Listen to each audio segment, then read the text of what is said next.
Bonjour Maurice, c'est Gilles de Cherbourg.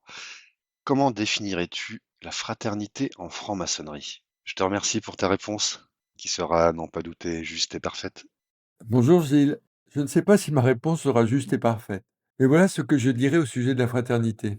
Il est vrai que les francs-maçons se disent sœurs et frères et se reconnaissent comme tels. Cela ne veut pas dire réseau, protection, bidouillage, bien sûr. Mais vois-tu, Gilles, je ne parlerai pas spécifiquement de la fraternité en franc-maçonnerie, sauf pour en dire qu'elle est à la fois un moyen et un but, et qu'elle est parfois, je regrette de le dire, à relativiser. En tout cas, à travailler constamment dans nos loges. Non, je préfère parler de fraternité entre tous les êtres humains, celle qui présuppose la solidarité, le respect, la tolérance, l'empathie. Avec la liberté et l'égalité, bien sûr, c'est une des valeurs fortes de notre République, mais aussi de la franc-maçonnerie et du droit humain. Voilà, Gilles, ma réponse. Je ne sais pas si tu la jugeras juste et parfaite. Bonjour Maurice, c'est Freddy de Dijon. J'aimerais t'entendre sur un point qui intrigue toujours autant. Comment la franc-maçonnerie façonne-t-elle cette culture du secret et de la discrétion qui lui donne toute sa singularité? Bonjour Freddy.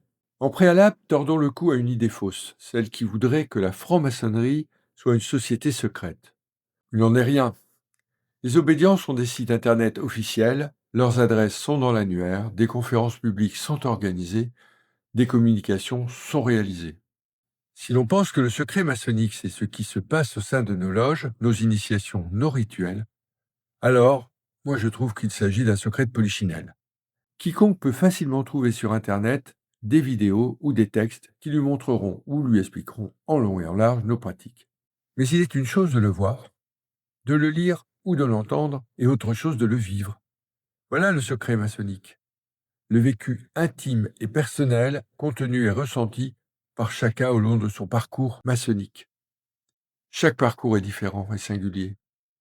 Si nous sommes venus chercher la vérité, cette vérité n'est pas unique, elle est multiple et propre à chacun, inscrite au plus profond de lui-même.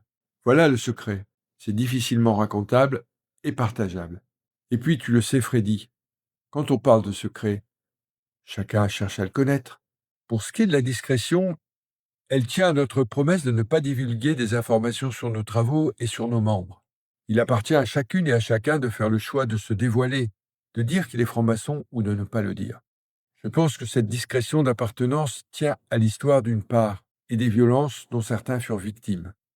Mais d'autre part, parce que l'antimaçonnisme est encore assez fort aujourd'hui, lié au fait que les gens ne savent pas précisément ce que nous faisons, que cela entretient des fantasmes, et qu'il est dans la nature humaine que de chercher des coupables aux maux qui peuvent survenir.